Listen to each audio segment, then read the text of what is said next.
Tout au long des années 20, les États-Unis interdisent la fabrication, le transport, la vente, l'importation et l'exportation des boissons alcoolisées. C'est ce qu'on appelle la prohibition. Grosso modo, vous en trouverez nulle part, donc vous ne pouvez plus en consommer. Il y a donc un marché vacant, puisque les Américains veulent boire de l'alcool. Ce marché est récupéré par le crime organisé, ce qu'on appelle plus communément la mafia. Aujourd'hui, nous allons nous intéresser à la mafia de Chicago, celle qui porte le nom d'Outfit de Chicago, qui est dirigée par Alphonse Gabriel Capone, plus connu sous le nom d'Al Capone. Son organisation est à la tête de la ville, mais il y en a d'autres, comme le gang Northside, qui va essayer aussi de récupérer le pouvoir.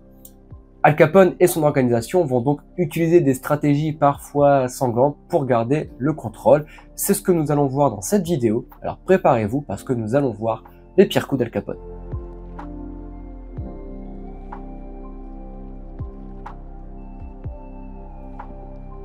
Nous associons la prohibition aux États-Unis aux années 20, puisque c'est dans cette décennie que l'interdiction est établie sur tout le territoire, mais 130 ans avant, dès 1789, il y a un mouvement anti-alcool avec une association de tempérance. Le mouvement de tempérance est une idéologie de consommation modérée d'alcool, mais qui va se transformer petit à petit en une idéologie totalement contre l'alcool.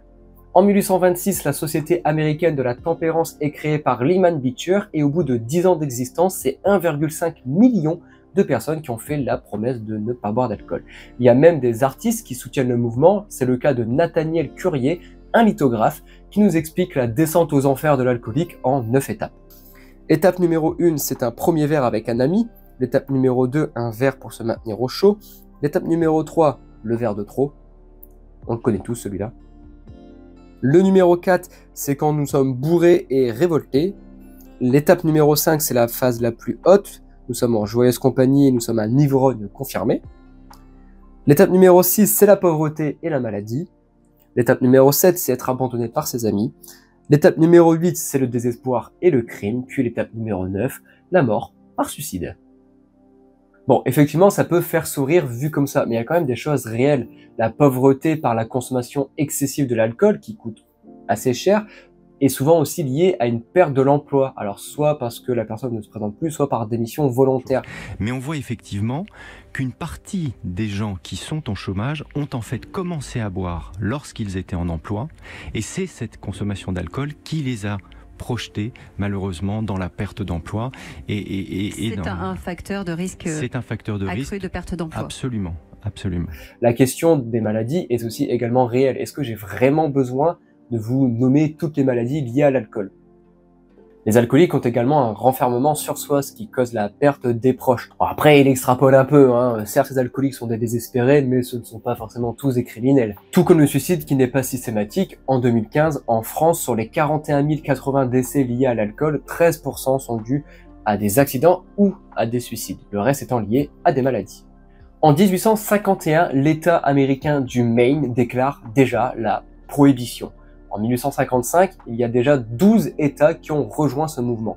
Ces États, nous les appelons les Dry States, les États secs, contrairement aux Wet States, qui sont donc les États humides, là où l'alcool est autorisé. L'Association chrétienne des femmes pour la tempérance est créée en 1873 et rejoint donc le mouvement des pasteurs. Alors, les pasteurs voulaient élever le niveau de moralité et le niveau de vie des personnes qui buvaient l'alcool. Les femmes le rejoignent pour une autre raison, pour lutter contre les violences conjugales. En France, dans ces dernières années, c'est 2/3 des violences qui ont lieu alors que les personnes sont alcoolisées. Puis c'est la Première Guerre mondiale qui ouvre la voie à la prohibition. Les brasseries américaines sont soupçonnées d'être sous influence germano-américaine, donc l'alcool et les bars deviennent le grand méchant des États-Unis.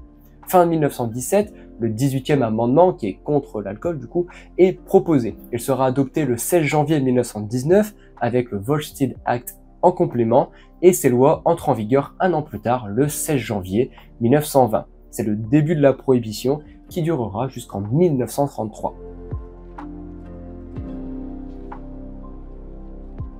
Même si on connaît principalement Al Capone comme chef de la mafia de Chicago, ce n'est pas lui qui l'a créée. Elle est créée en 1910 par Giacomo Colissimo, surnommé Big Jim. C'est un adepte de la main noire, qui est une méthode d'extorsion où on envoie des lettres d'extorsion aux victimes. Dans ce moment de non-prohibition où l'alcool est encore autorisé, la mafia se concentre donc sur l'extorsion, également sur les prêts à taux usuaires, qui sont des prêts à des taux totalement débiles et qui sont donc illégales. Les jeux d'argent et évidemment la prostitution. À l'arrivée de la prohibition, le neveu de Big Jim, qui s'appelle Johnny Torrio, va vouloir s'emparer de ce marché. Sauf que Big Jim, lui, ne veut pas, veut se concentrer sur la prostitution. Donc Johnny fait exécuter Big Jim, qui venait de quitter sa tante. En fait, Johnny commande le meurtre, puisque sa tante vient d'être larguée comme une vieille chaussette. Voilà.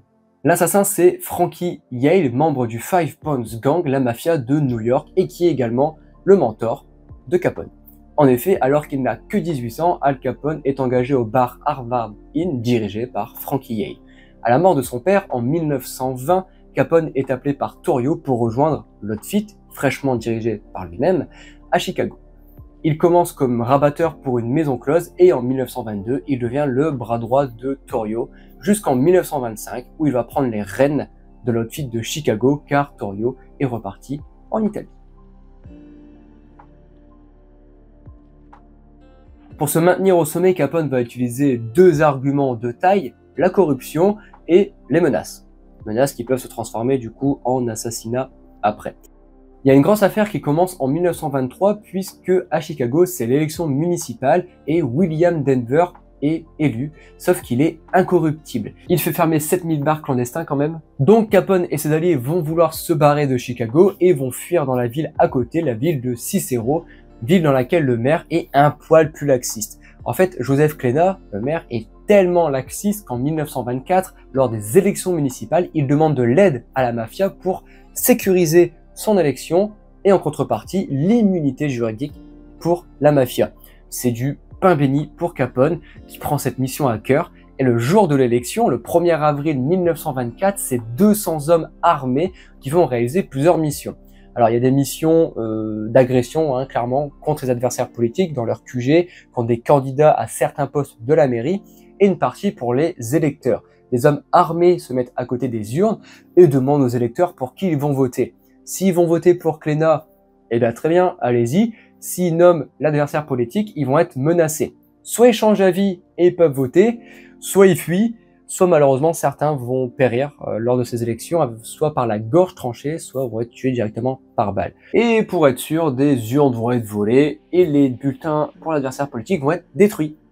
Ça, on est sûr qu'il va être élu. Au vu de l'intensité des agressions du 1er avril 1924, 70 policiers sont envoyés sur place le même jour pour tenter d'arrêter les missions de la mafia.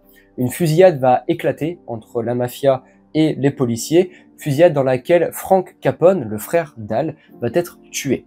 Finalement, c'est bien Klena qui va être réélu, donnant l'immunité à l'Outfit de Chicago dans la ville de Cicero. Tout au long de la prohibition, l'Outfit de Chicago est l'organisation la plus puissante, mais elle n'a pas le monopole. Il y a d'autres organisations comme le Valley Gang qui travaillent avec l'Outfit, mais il y a aussi des rivaux. C'est le cas du gang de Northside qui a été créé en 1919 par O'Banion. Dans une volonté de prendre le pouvoir absolu, Johnny Torrio, secondé par Capone, fait assassiner O'Banion. Le 10 novembre 1924, alors qu'il est gentiment en train de découper ses fleurs, il y a 3 personnes qui se présentent devant lui, dont Frankie Yale, celui qui avait assassiné Big Jim, et O'Banion prend 6 balles dans le corps. 2 dans la poitrine, 2 dans la gorge, 2 dans les joues, au cas où il sera encore vivant. C'est le début de la guerre entre ces deux gangs. Le gang de Northside va évidemment chercher à se venger de cet assassinat avec un nouveau chef à leur tête, Amy Weiss, qui était l'ami d'enfance d'O'Banion. En janvier 1925, il tente d'assassiner Al Capone, qui est à bord de sa limousine, mais il s'en sort indemne. Le même mois, il tente d'assassiner Johnny Torrio, qui est chez lui, et même s'il est grièvement blessé, il ne va pas être tué. C'est d'ailleurs à ce moment-là qu'il fuit en Italie, et donc à ce moment-là que Al Capone récupère les rênes de l'Outfit. En septembre 1926, il tente encore une fois d'assassiner Al Capone en lançant un raid contre le QG. Mais Al Capone s'en sort encore une fois indemne, mais c'en est trop. En octobre 1926, Amy Weiss est assassiné par Jack McGurn, selon la police, et d'autres hommes de main d'Al Capone. Alors qu'il rejoignait sa voiture dans un parking, il va être criblé de 14 balles et va mourir à son arrivée à l'hôpital. Il y a donc l'apparition d'un troisième chef, George Moran, surnommé Bugs Moran, qui ne sera pas assassiné par Al Capone. Pourtant, il a essayé de l'assassiner lors d'un événement qu'on appelle aujourd'hui le massacre de la Saint-Valentin. Bugs Moran souhaite également se venger de l'assassinat d'O'Banion et de Weiss. Menacé, Al Capone décide de faire assassiner ce troisième chef, mais également les personnes les plus influentes de l'organisation pour y mettre un terme une bonne fois pour toutes. Le plan est confié à Jack McGurn qui va donner rendez-vous à toutes ces personnes autour d'une fausse livraison d'alcool le 14 février 1929. Lors de cette livraison, une descente de police intervient et tous les hommes sont désarmés. Parce qu'un mafieux ne tue pas tout de suite le policier, il va d'abord essayer de le soudoyer en lui proposant de l'argent, puis il va lui faire des menaces, et bon, après s'il comprend pas, on va lui péter sa gueule, puis on va le buter, comme ça on sera tranquille. Une fois plaqué contre le mur, les policiers ouvrent le feu, tuant 7 personnes importantes de l'organisation. Comme vous l'avez deviné, ces policiers étaient en fait des hommes de main de Capone, probablement recrutés en dehors de la ville pour éviter d'être reconnus par le clan de Moran. L'exécution du plan est parfaite. À un détail près, Moran s'est arrêté prendre un café sur la route. Il est donc en retard au rendez-vous, il n'est donc pas tué lors du massacre de la Saint-Valentin. Alors même si le chef n'est pas tué, le gang de Northside va partir en déclin tout de suite. Une fois le monopole acquis, il faut être capable de garder son pouvoir, et cela passe par des actes horribles, des actes de mise à l'abri, mais également des actes de bienfaisance. Est-ce que vous vous rappelez de Frankie Yale, celui qui a assassiné Big Jim et O'Banion? Eh ben, il va se faire assassiner en 1928 par Al Capone. Frankie était chargé de surveiller les livraisons d'alcool, mais beaucoup d'entre elles ont foiré, et en fait il sera soupçonné de traficoter dans le dos d'Al Capone. Et donc en 1928, alors qu'il est dans sa voiture, il se fait tragiquement assassiner. Le massacre de la Saint-Valentin aussi a donné très mauvaise réputation à Al Capone. En même temps, il a fait abattre 7 personnes dans un garage. Est-ce que c'est bon pour vous? Donc il accepte de faire un peu de prison pour se mettre à l'abri en étant jugé pour port d'armes illégales. Dans les années 30, il ouvre une soupe populaire à la suite du crash boursier de 1929 qui va provoquer énormément de chômage et donc énormément de pauvreté, de quoi redorer son image auprès du peuple.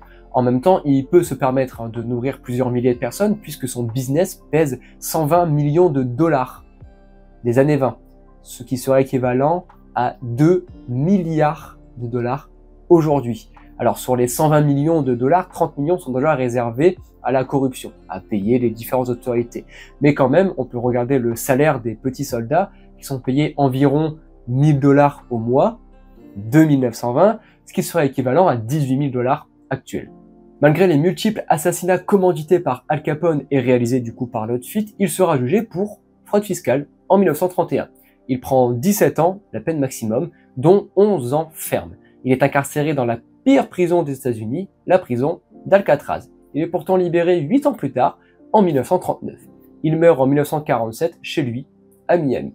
On pourrait croire que l'arrestation du grand Al Capone met un coup d'arrêt à l'outfit, mais pas du tout, puisque la direction est récupérée par son bras droit, Frank Nitti. Aujourd'hui, l'outfit existe toujours, et selon le FBI, elle serait dirigée par Salvatore De Laurentiis. Voilà, si cette vidéo vous a plu, n'hésitez pas à le dire dans les commentaires. On a essayé de chercher un sujet un peu différent d'habitude. N'hésitez pas à liker, vous abonner, mettre la cloche et à partager la vidéo. Comme d'habitude, on se retrouve avec 2 shorts par semaine, plus une vidéo un peu plus longue tous les 2 ou 3 semaines le mercredi. Et surtout, n'oubliez pas, comprendre le passé, c'est éclairer notre avenir. Salut! Le gang de Northside va évidemment chercher à se venger avec un nouveau chef, hein.